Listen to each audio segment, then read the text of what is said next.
Шалқан ертегісі. Баяғы бір заманда шал мен кемпір болыпты.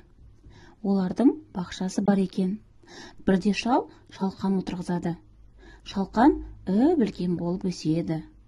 Бір күні шал шалқанды жерден суырып алмақшы болады. Ары тартады, бері тартады, бірақ шалқанды шығара алмайды. Шал көмекке кемпірін шақырады.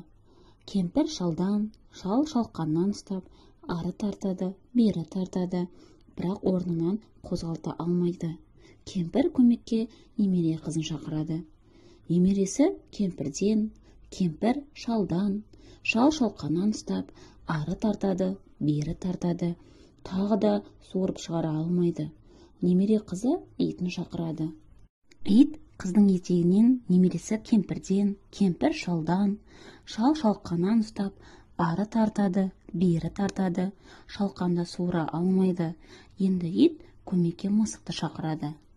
Мысық иттің құйрығынан, ит қыздың етегінен, немересі кемпірден, кемпір шалдан, шал шалқаннан ұстап, ары жұлқиды, бері жұлқиды, шалқан шықпайды. Мысық болса тышқанды шақырады.